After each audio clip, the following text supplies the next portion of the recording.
نبينا وحبيبنا محمد وعلى آله وصحبه والتابعين ومن تبعهم بإحسان إلى يوم الدين. أما بعد، أسأل الله جل وعلا بأسمائه الحسنى وصفاته العلى أن يغفر لنا ولشيخنا وللحاضرين والسامعين. قال النووي رحمه الله تعالى: وعن أبي سعيد وأبي هريرة رضي الله عنهما عن النبي صلى الله عليه وسلم قال: ما يصيب المسلم من نصب ولا وصب ولا هم ولا حزن ولا أذى ولا غم حتى الشوكة يشاكها إلا كفر الله بها من خطاياه. أخرجه البخاري ومسلم. بسم الله الرحمن الرحيم. الحمد لله رب العالمين، صلى الله وسلم على رسوله الأمين وعلى آله وصحبه أجمعين. اللهم انفعنا بما علمتنا وعلمنا ما ينفعنا وزدنا علما. لرياض الصالحين قيشت معنا حديثي هجدا لباب الصبر. حديث قش أبو سعيد واتا أبو سعيد خدرية رحمتي خواهي قوري لي ورزاي خواهي قوري لسربت، وأبو هريرة أبو سعيد خدري ناوي سعد بن مالك بن سنان باسمان كرت، وأبو هريرش عبد الرحمن بن صخرة رضي الله عنهما عن النبي صلى الله عليه وسلم قال: ما يصيب المسلم من نصب ولا وصب. واتا هرشتك دوچاری إنساني مسلمان بيت إنسان كات دنيا خوي پروردگار فرمي: ولقد خلقنا الإنسان في كبد. كبد يعني شي؟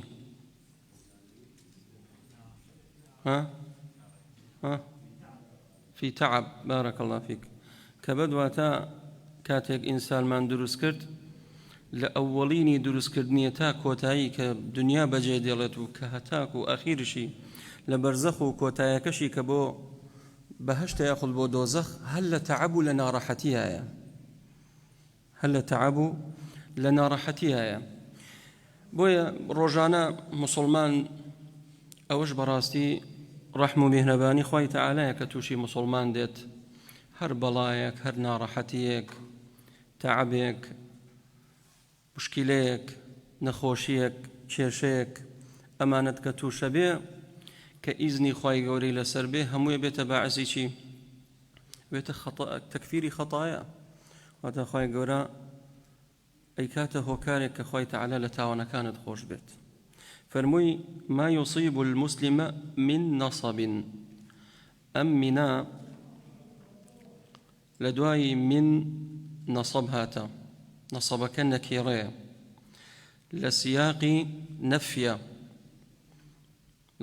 نفية تفيد العموم.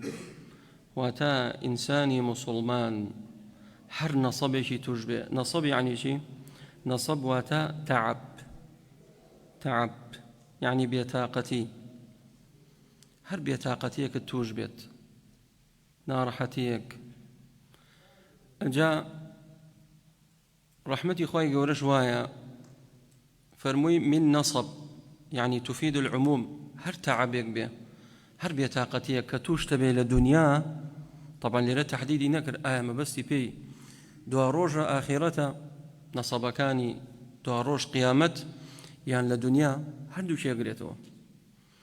يعني إنسان نارحته بي لدنيا أيوة سفر يبكى لسفرك نارحتي بينيت لإيشو كارك نارحتي بينيت قرصة أشيت بازار نارحتي كبيني. أمانة همو يبيت شي تكفيري خطايا.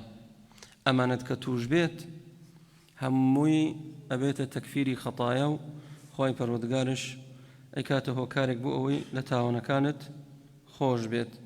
فرمي: ما يصيب المسلم من نصب ولا وصب. وصب واتا الوجع يعني آزار نخوشي ئیتر نەخۆشیەکەت گەورە بێ بچووک بێ بە ئەندازەی نەخۆشیەکەت گوناهتەوەرێ بە ئیزنی خوای پەروەردگار. ما يصيب المسلم من نصب ولا وصب ولا هم ولا حزن، يعني حزن لا ولا حزن فرموي هم وحزن ما دام هردوشي بتفريقها وردوا هەڵبەتە دیارە جیاوازی هەیە لە بینیان. هەم بۆچیە و حەزەن بۆچیە؟ هەم بۆ داهاتوو بۆ مستەقبل و حەزەنش فيما مضى ئەوەی کەوا ڕووی داوە. یعنی ولا هەمێک تەیە لە ئایندەیە لە مستەقبل توش دەبێت. بۆ نمونە پێتیان وتۆ نەخۆشی دەبێ عەمەلیاتیە بکەیت، کەی 20 ڕۆژتر 15 ڕۆژتر خەفەتە خۆی ناڕەحەتی، ئەمە هەمی پێوترێ. بۆ لە ئایندەیە عەمەلیاتێکت لە پێشەوەیە دەبێ بیکەی، یان سەفەرێکت لە پێشایە 5 ڕۆژتر هەفتەیەتر سەفەرێکەکەی، لەو سەفەرەیە زۆر قەلەقی هەمێکت بۆ دروست دەبێ. ئەو هەمە ئەبێتە عیبادەت بۆت، ئەبێتە هۆکارێک کە خوای گەورە لە تاوانەکانت خۆش بێت. هم ولا حزن. حزن وتمان يعني شي في أمر مضى. بۆ نمونە بیرەکەیتەوە نەخۆش کەوتیتە 2 ساڵ بەلێستا، ساڵێ بەلێستا، باوکت نەخۆش کەوتە لە ناوجێ کەوتووە، بیری لێکەیتەوە. ئەمانە هەمووی چییە؟ هەمووی بێتە باعیزەوەی کەوە ببێتە تەکفیری خەتایە. یان کەسێک خەسیڕە فی تیجارەتیهی، کابرا کەسابەتەکە تاجرە، بەتایبەت لە ئێستای ئەم کاتەی ئێمە دۆلار بەرزە بێتەوە دائەبەزەیە، کەسی وایە لە ماوەی 2 ڕۆژە 2-3 دەفتە دۆلار زەرەرەکە، هەیە 10 دەفتە دۆلار زەرەرەکە. ئێمە پێوترێ چی؟ هەمیان حەزەن فيما مضى. ئەم جۆرەشتانی کە ڕووەدا، خەسارەتە، هەمە، خەفەتە، مەراقە، قەلەقە، ئیکتئابە، دوا بەدوای ئەمە دێ. فەرمووی ولا هم ولا حزن. طبعا دیقەتدەن هەم و حەزەن تووشی چۆمانە بێ؟ بەدەنمان یان دڵ و دەروونمان؟ دڵ و دەروون و نەفسە. کەواتە ئەو ناڕەحەتیانی کەوا تووشی ئینسان دێت، ئەگەر لە جەستەیە بێت بە نەخۆشی بێت، ئەگەر لە دڵ و دەروون و نەفسی بێت معنەوی بێت، هەمووی کەفارەتی خەتایە و ڕەفعی دەرەجاتە لای خوای گەورە کە ئیزنی لەسەر بێ. فەرمووی ولا ئەذەن، هەر عەزیەتێک بێت. کابرای غەیبەتەکە عەزیەتە یان نا؟ عەزیەتە. کەسێک بوهتانت بۆڵە بەستێ، کەسێک بە ناحەق باس دەکا، ئەمە هەمووی ئەذایە. کەسێک دەستدرێژیە کاتە سەرتایە، تعداد لێکات، ئەمانە هەمووی ئەذایە. هەیە بە زمان درێژە، هەیە بە دەستی دەست درێژیە کاتە سەرتایە. ولا ئەذەن ولا غەم. غەم من شدته. طبعا غەمش چییە؟ هەر ناڕەحەتیە، بەڵام بۆ ناونرا غەم واتە من شدته كأنه يغمى الإنسان بسببه. من شدته كأنه يغمى الإنسان بسببه. يعني کابرا سێرەکەی خەم و خەفەتەکەی زۆر دایگردووە، ئەو پێوتێ غەم. فأصابكم غما من بعد غم. غەمە بۆ کە حاڵەتەکە تند بوو، ئەو کاتە پێوترێ چی؟ غەم. لە هەم و حەزەنش دەرەچێت. کەواتە حاڵەتەکە ئەگەر کەم بوو، زۆر بوو، هەموو ئەمانە دەبێتە تەکفیری خەتایە، ئیلا یەک شتێک نابێتە تەکفیری خەتایە. ئەگەر هۆکارەکەی ئەو هەموو غەم و پەژارەیە هۆکارێکە مەعسیەت بوو. بۆ نمونە کەسێک هەموو غەمی هەیە لە عشقایە، کچێکی خۆشەوێت، خەفەتی لێخوا، شەو ڕۆژ بینی لایەتی، أو أجري لسرني بقرة تاوان بيت لمعصيته نابت تكفيري خطايا لمعصيته نابت تكفيري خطايا كابرا تاوانشي كردووە دڵ سەغڵەتە بێت کە دڵت تون بوو تووشی ئیکتئاب بوویت سەبەبەکەی تاوان بوو ئەو نابێتە تەکفیری خەتایە ئەمما قەلەقیەک ناڕەحەتیەک دەردەسەریەک وەجەعێک تووشت بوو و هۆکارەکەشی تاوان نەبوو ئەوە بە ئیزنی خوای پەروەردگار بێ بەچی فەرمووی إلا كفر الله بها من خطايا فرمي حتى الشوكة يشاكها شوكة يعني شيء درك أقد درك بشيبة دستايا درك بشيبة بيتايا درزيك ئاگرێک دەستە سوتا جانت سوتا کابرا تووشی سەرەتان بووە کابرا دکتۆر وتێری تەواو کلێکان لە دەست داوە نەخۆشیەکەت قورسە تووشی نەخۆشی شێرپەنجە بوویتە ئەمانە حتى الشوكة يشاكها کە تۆ درچێ بچێ بە پێتایە کە ئیزنی خوای گەوری لەسەر بێت ئەبێتە تەکفیری تاوانەکان ئەگەر کەسێک ئاسنێ بەردەستی کەوت ئاسنێ بەرسەری کەوت کەسێک تووشی سەرەتان بوو عملیاتێکی کرد هەموو ئەمانە چییە؟ هەمووی تەکفیری خەتایە ئینشاء الله بە ئەندازەی نەخۆشیەکەت ئەوەندە گوناهت لێ دەوەرێنێ فەرمووی إلا كفر الله بها من خطايا ئەم مینە تەبعیضیە خوای گەورە ئایا لە عمومی تاوانەکانت خۆشە بێ؟ نە لە هەندێک لە تاوانەکانت خۆشە بێ هەندێک لە تاوان ئەگەر سەرەتانشت هەبێ ئەگەر ناڕەحەتی وەکو ناڕەحەتیەکەی ئەیوب شت بەسەرابێ عەلەیهی سەڵات وەسەلام کە 18 ساڵ لە ناو جێکەوت نابێتە تەکفیری خەتایە چیەوە؟ حقوق الناس کە ماف و حەقی خەڵکت لابوو نەیگەڕێنیتەوە نابێتە تەکفیری خەتایە نابێتە تەکفیری خەتایە بۆیە زۆر قورسە بەڕاستی غەیبەت حقوق الناسە ئەبێ بڕۆی بۆ لای بڕێکەکە غەیبەتم کرە گەردن مازاک ئێستا مەغریبە نوێژمان تاوا کرد کابرایە کات خوات زایداتەوە وتی وەڵا غەیبەتم کرد و دوای وتی نەوەڵا بوختانێکشم بۆ تەڵبەستم یا ئەڵڵا خوارد چی بوو وتی جەمعت نەکرد وتم بەخوا لەبەر دەرسەکەی جەمعی نەکرد وتم نا دەرسش نەبووە جەمعم ناکرد چونکە ئەم جەوەی ئێستا هین جەمع نییە بەڵام لەگەڵەوە شایە گەردن تازە بێ قەی ناکەم ئەوە حەلە هەڵی مەگرە بۆ دوا ڕۆژ پێغەمبەری خوا صلی الله علیه و سلم فەرمێ من كان عنده مظلمة عند أخيه فليتحلله من قبل أن يأتي يوم لا دينار ولا درهم پێشەوەی ڕۆژێک بێ دینار و درهم سووتان پێ ناگەێنێت لە دنیا هەیە بە پارە حەلە بێ حەلێکم بە دینار بە دۆلار با چیە بێ حەلێکم بەس مهم حقوقی خەڵک لەسەر من نەمێنێت بۆیە لێرە فەرمووی من خەتایە کەواتە ئەم فەرمودەیە لە بابی سەبر هاوردی کەواتە ئەوەی کە تووشتانە بێ ئەو ناڕەحەتیانەی ئەو ئەزێتانەی لە دنیا تووشتانە بێ ڕۆژانە هەمووی چیە؟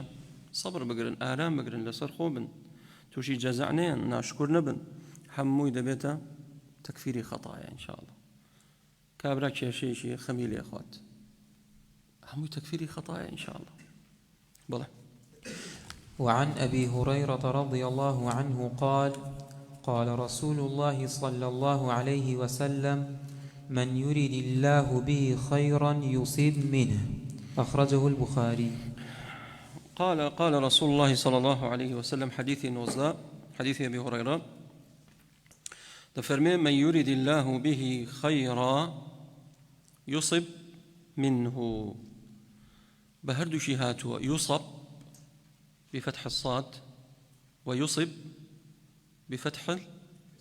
بكسر الصاد هردو شيء هاتو درسته بلي يصب منه ودرسته بلي يصب منه معناه شيء كبلين يصب منه فاعلك شيء الله فاعلك الله، يعني الله هو الذي يقدر عليك المصائب. خواهي قولي بلا ومصيبته ناراحتي كانت بسرا دينت، يعني اگر خواهي قولي خيري بو كسيك بوي چی لێکات بەڵاو مصیبەتی بۆ نێرێت، بەڵاو مصیبەتی بۆ نێرێت. ئەمە ئەگەر بڵێن یوسب. ئەگەر بڵێن یوسب ئەو کاتە ممکنە لە خواوە بێت بەڵاو مصیبەت و ناڕەحەتێکە، و ممکنە لە غەیری خوای پەروەردگارش بێت، لە کەسانی ترەوە بێت، لە بەشەرەوە بۆت بێت، لە مرۆڤێکەوە تووشی بەڵاو مصیبەتێ بوویتە. جا سبحان الله هەر یەکێک و ئەناڵێنن بەدەست یەکێک، هەیە بەدەست خێزانی، ئافرەتە ئەناڵێنێ بەدەست پیاوەکەی، باوکە ئەناڵێنێ بەدەست مناڵەکەی. ینی دوێنێ لە شوێنێ دانیشتو بین برایە گوتی ئەناڵێنە بەدەست کوڕەکەم، نەرجی لە ئاخوا جگەرە ئاخوا، تەمەنی 14 ساڵە لە ڕێ دەرچووە.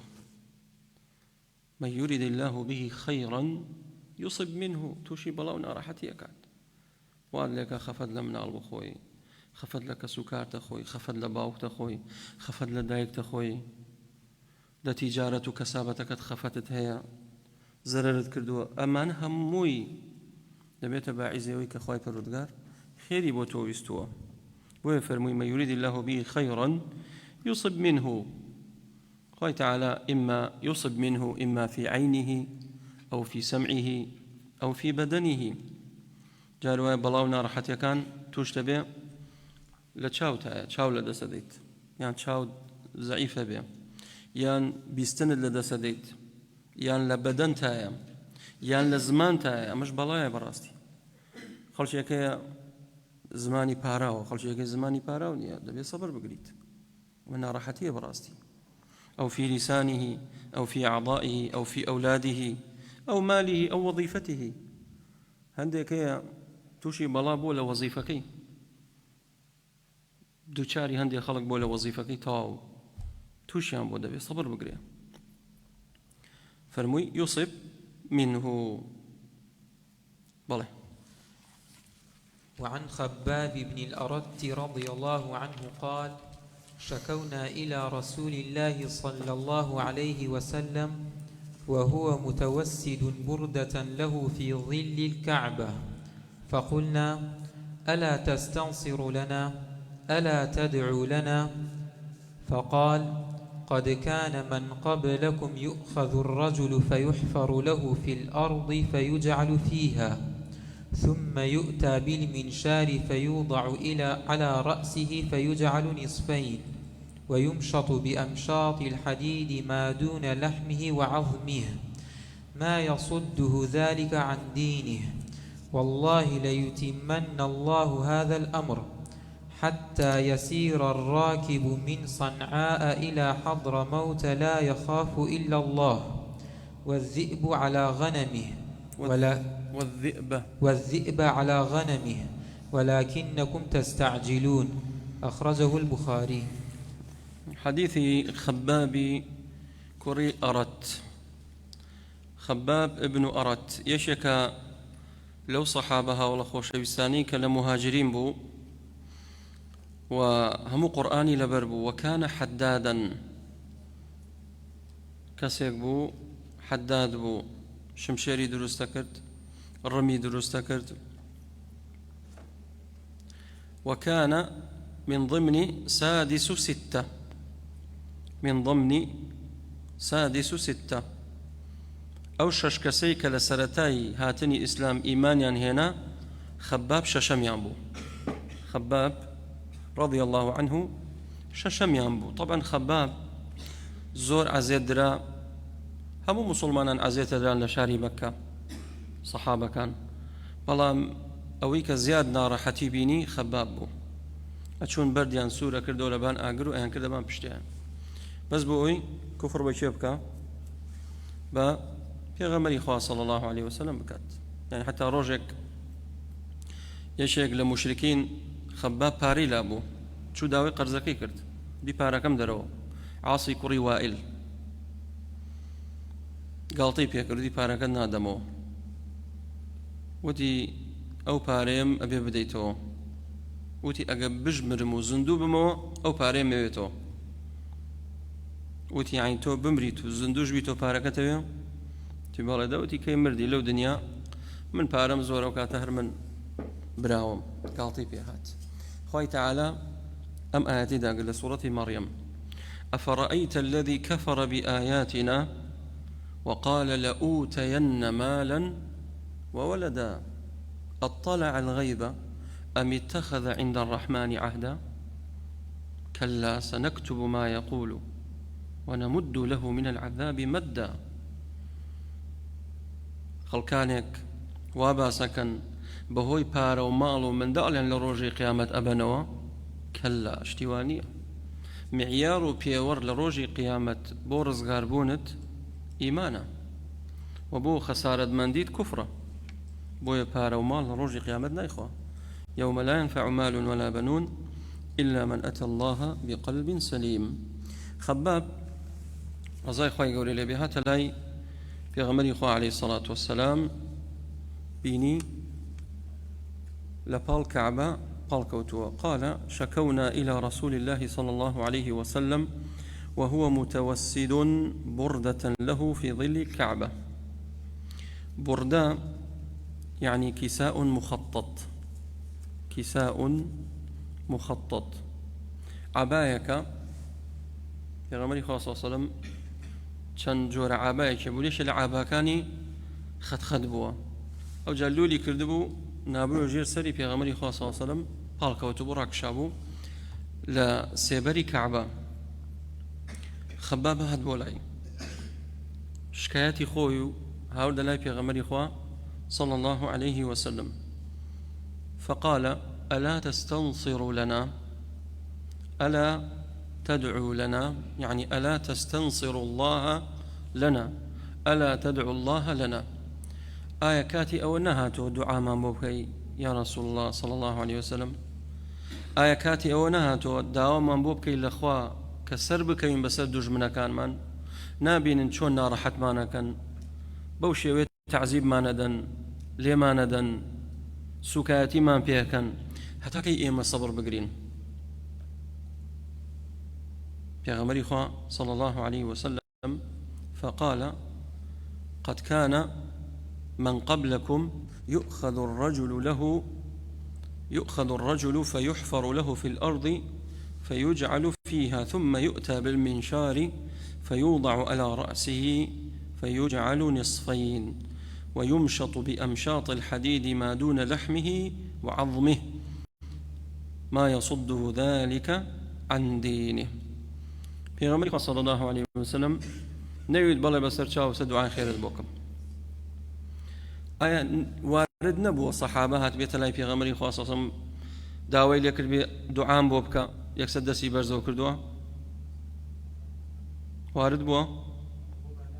بۆ باران بۆ نمونە پێغەمبەری خوا صلی الله عليه وسلم لەسەر مینبەر بووە خوتبەیەدا، وشکە ساڵی بوو، باران نەبووە ساڵە.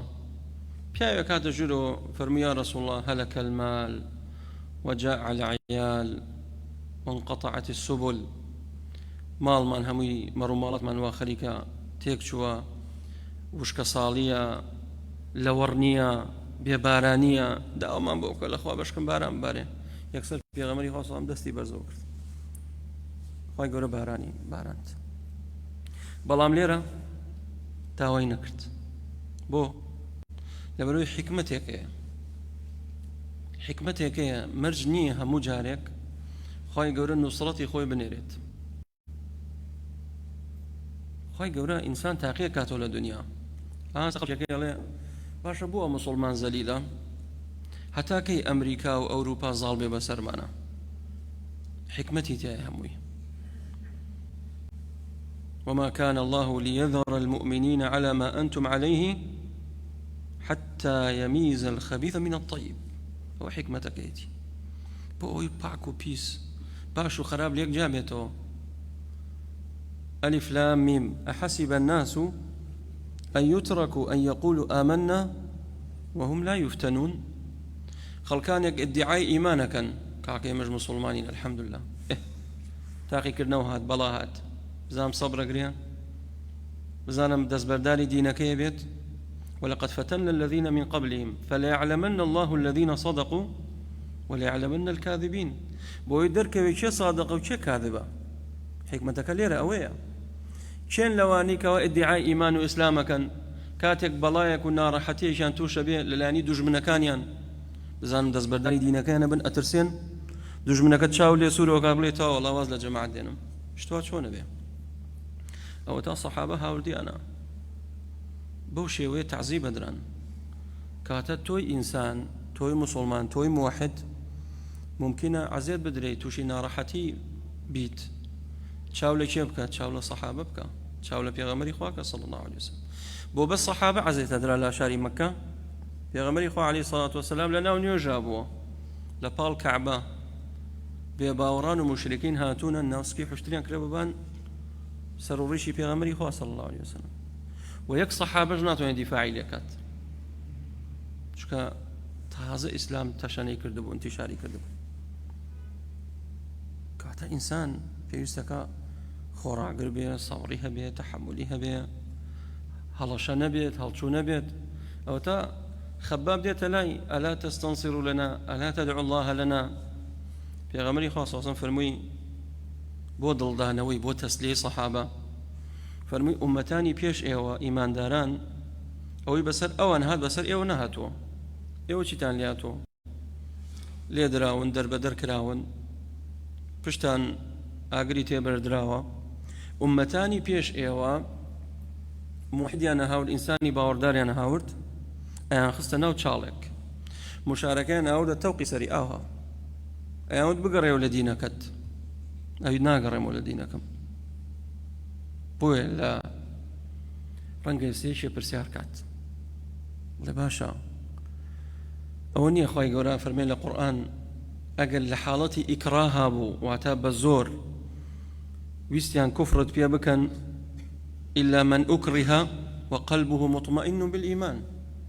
ولكن من شرح بالكفر صدرا ئەگە کەسێک بە زۆر کوفریان پێ کرد ئاسایی ئەتوانێت کوفر کات باشە بۆ ئەمانی ئومەتانی پێش ئێمەی کوفریان نەکرد بۆ کارەکەی چی بوو بە شەریعەتی ئەوان لە حاڵەتی ئیکراهشە بۆیان نەبوو کوفرکەن بەڵام بۆ ئومەتی محەممەد صلی الله عليه وسلم تەخفیف کرا کاتی عەمار ئالە یاسر دە پێش چاوی دایک و باوکیان کوشت ئەوجا کوفری کرد ئەو بۆ خوای تەعالە و ئاەتی داگرت ولكن من أكره وقلبه مطمئن بالإيمان بەڵام ئەگەر حاڵەتی واش بوو مشارە نایەبان سەرتەوە یان گوڵیان نایەبان سەرتەوە ئەتوانی ڕوخسەتەکە وەربگریت لە حاڵەتی ئیکراه هەیە کوفرکەی بەڵام کامی باشترە عەزیمە وەربگری. ئێستا خوای گەورە مامۆستا ڕەمەزان خۆش بێت خوای گەورە پلەی شەهیدی پێ ببەخشێت پێشەوەی بکوژرێت تادید کرا ئەیتوانی واز لە مینبەر بێنێ و وتار نەدا و خوتبە نەدا ڕوخسەتش بوو بۆی 2-3 ساڵ 4 ساڵ خوتبە نادەم تاوە بەڵام ئەخەذە بالعەزیمە عەزیمی هەڵبژارد وازی لە خوتبە نەهاورد و کوشتیان تادید کرا.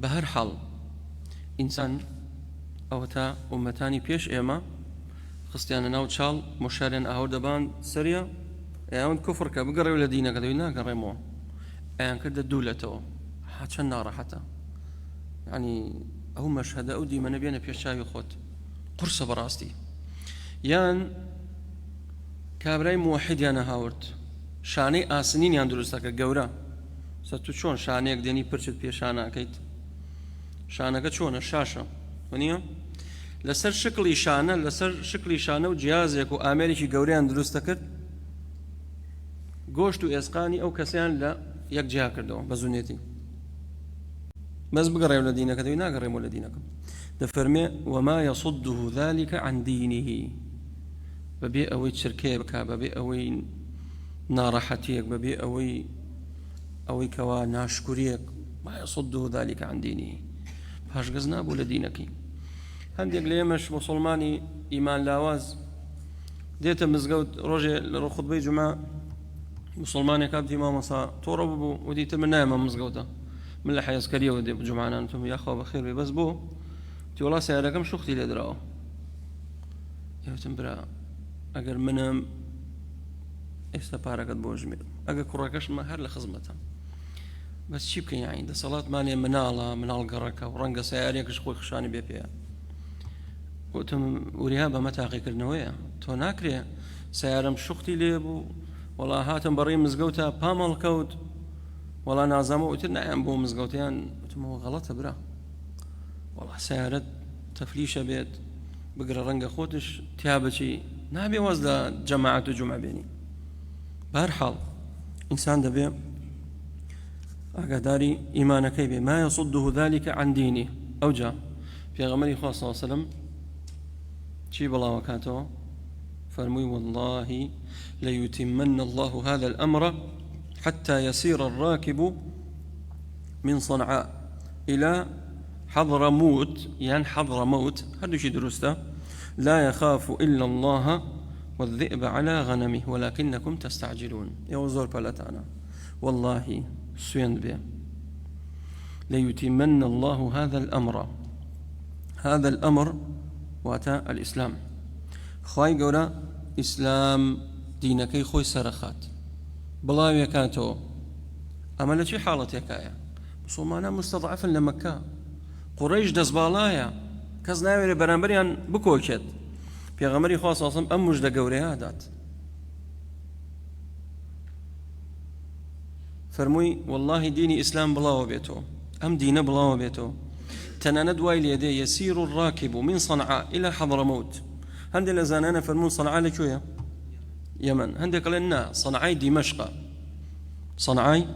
دمشق هردو شيء واردة والله أعلم من صنعاء إلى حضرموت يعني دو يبرون ولا مال لقوا غليدن مسافة بين صنعاء وحضرموت لمكة أوهموا جهات أم لا أولاي دفرمي يسير الراكب من صنعاء إلى حضرموت لا يخاف إلا الله تكزنا ترسن واتا أمش بلغي لسلوي كإسلام أمن أمانة إسلام لهش ونبي أمن أماني ليه إسلام لهش ونبي أمن أماني ليه لهش ونبي إسلامتي ليه نبي أمن أماني تدانية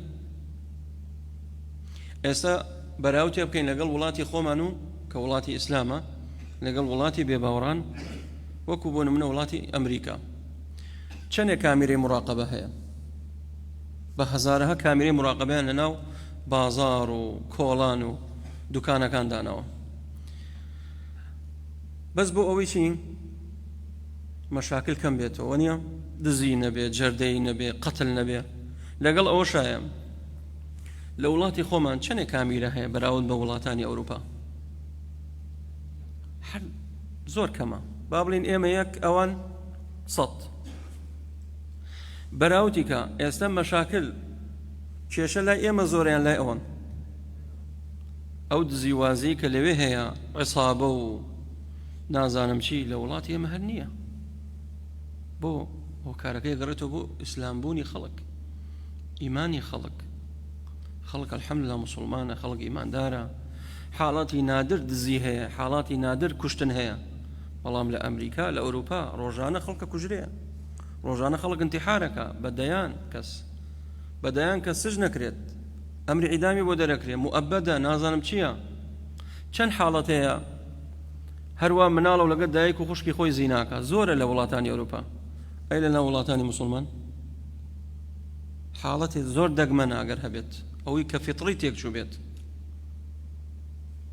کەواتە ئیسلام ئەمانە فەرمووی لا يخاف إلا الله لكز ناترسيا مگر والذئب على غنمه إلا مگر لقورك بترسي خاونكي كتاو بدال شيء لمركاني بس بترسها بلام ولكنكم تستعجلون والله خبما بيه وزور بلتانا فلما كان يستبر سيارك أويا آية أم قصي في غمري خاصة تحقيق بويانا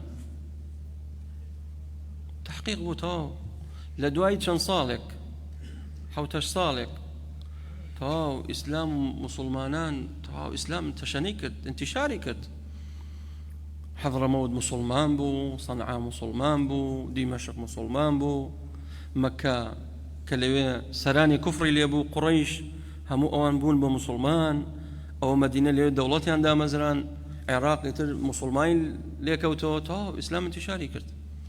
امن وامانش رويدا، امن وامانش رويدا، وهموشي لجد دا صلاتي شيء ابو امانه دا صلاتي اسلام، كلو بيش لشد دا صلاتي شيء بو كافر كان بو.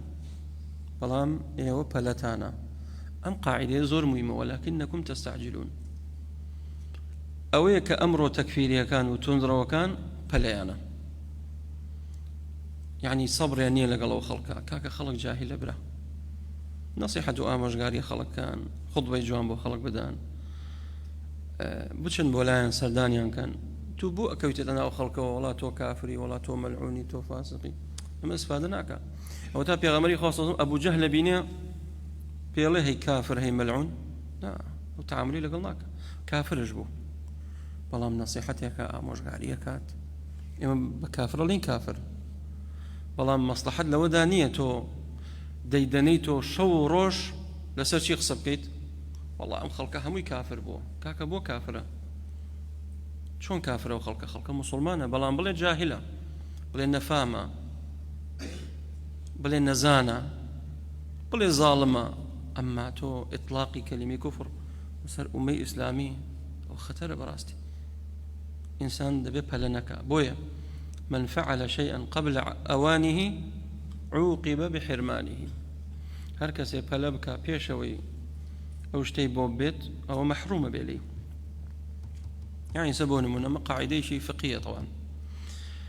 كرك دبينه باوشي دوله منده سروت سامان زوري بجيشتو خلاص يا باوككي كوجت بو بوي ورسكي بمنتو بو خوي حالته رويده زور كرو باخوي كشتو بو بارك بمنتو. اگر ام حالته رو بدا شرعا من فعل شيئا قبل اوانه عوقب بحرمانه، شرعا دبي محروم بأكرلي. هركز باوكي خوي بو كجت محرومه بلا ورسكي عقوبه او عقوبه خوايا. اما ام فرموديا چند فائدهك باسكين بپلا كوتاي بدرس كمان دينين بلغي لسر اوي يجوز للرعية أن يشتكوا عند الراعي، يعني ولي الأمر أو العالم. درستا أواني كالراعيان واتا إيما بچين سكالايك ما نبو شكاتيك ما نبو رفعي كين بولاي شيء برزي كين بولاي ولي أمر بولاي كار بدستك بولاي مسؤولك بولاي دا صلاة دارك كاكا أو شكاتم هي أو إيشم هي يهم بولاي عالمك ما مستايك تيا أهل علمك لقركت لشاركت كيشيك روي داوا أشي بولاي قيناك أو تا صحاباتنا لاي في غمري خواه صلى الله عليه وسلم خالش تر رنگا كسيك برسياري بو دروز بيبلي درستا من لاي كعبة دا بنشم بالكوم بخوم أي بو دروزني لأنه مزقوتا بي بخوي بو دروزني براسايا أو تا في غمري خواه صلى الله عليه وسلم بالكوتو راكشا زور أسايشة رنگا أذكار شي خوينا بيو رنگا مراجعة قرآن شي كرد بيه الذين يذكرون الله قياما وقعودا وعلى جنوبهم ويتفكرون في خلق السماوات والأرض. وخالش تر يجوز محاورة المفتي والعالم. درستا حوار بكي لقل قفتقويك بلام أدبي تيدا لقل عالميك لقل ماموستاكات يعني لقل مفتيا أو تالا بيني كيرويدا قفتقويك وحوار لبيني خباب في غمري خواه صلى الله عليه وسلم رويدا. خالش تر فضل الثبات على الدين. ها إنسان صبري هبيت كنا راحتي بوهاد للاني دجمنكيوا صبر بقرا راستا طالا بلام نتيجة كي تشي ثمركي برهمكي شرينا إلا خواي قورا كوتايبو مشكلة دينت خواي قورا وعدي داوا إن مع العسر يسرا تدعي همونا راحتيك بلايك إلا خوشي ديت أجر هتشني نخوش بيت إلا علاج جسد ديت كمرد شيء يا رخاي يقول خيري بوديستو تولى دنيا نمني قيامتي بوتل قد باشترا رنق بمي لدنيايا توشي بلايك ونارحتيك لو قولة تربي إيمانك لدزدي ويوابا شبرويتو بولا يو حموي حكمتي تاعي وإنسان دبي ثابت بلا سدينك صبري هبي تحملي هبت قال شيتر جواز القسم على شيء وتابع غمري خاص صلى الله عليه وسلم سوين دي خوات فرمي والله ليتمن الله هذا الأمر كما تدرس إنسان سوين بخوا لسرشتيغا زوجا كسي ايوه سوين بخوا كابرا لكاك سوين مخو اگر حالتك ويستي پێویستی کرد سوێنی بخۆ ئاساییە بەڵام سوێن خواردنەکە دەبێت بەکێ بێت بەخوا بێ و تا پێغەمبەری خوا فەرمووی واللهی مەژڕەت لەسەر ئەو کەسانی کەوا سوێن بەغەیری خوا ئەخۆن پێغەمبەری خوا فەرمووی من حلف بغير الله فقد أشرك يعني فقد كفر هەر کەسە سوێن بەغەیری خوا بخوات ئەوە کوفری کردووە خاڵێکی تر صبر الصحابة صحابة چەند صابر بوونە چەند احتسابی ئەجریان کردووە وەرە بەو شێوەیە تعزیب ئەدرێت لەگەڵ ئەوەشایە نەتیجە صبر و تحمل و خۆڕاگر بوونە خاڵێکی تر صراع لبين حق وباطل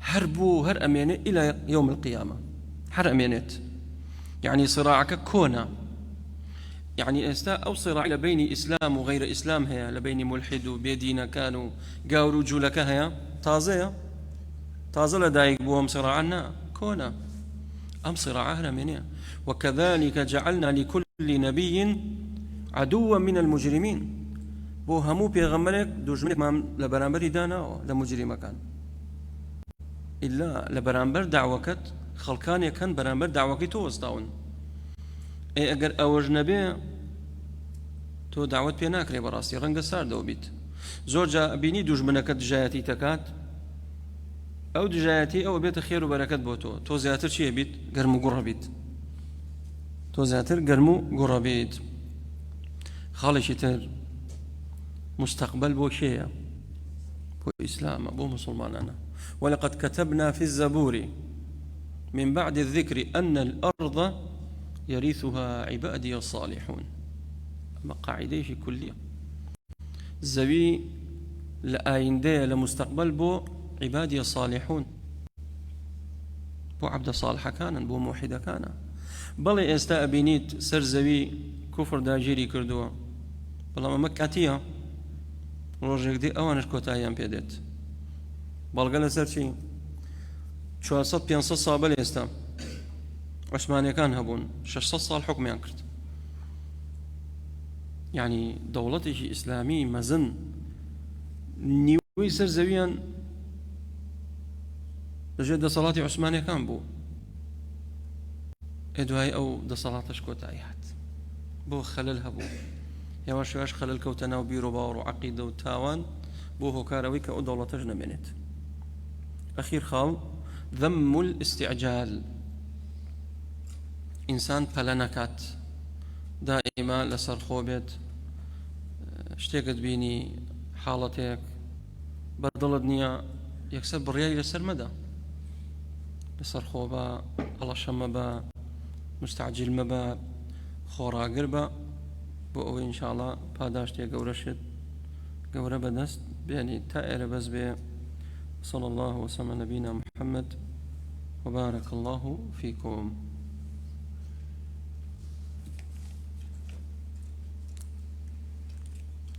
كسب رسالة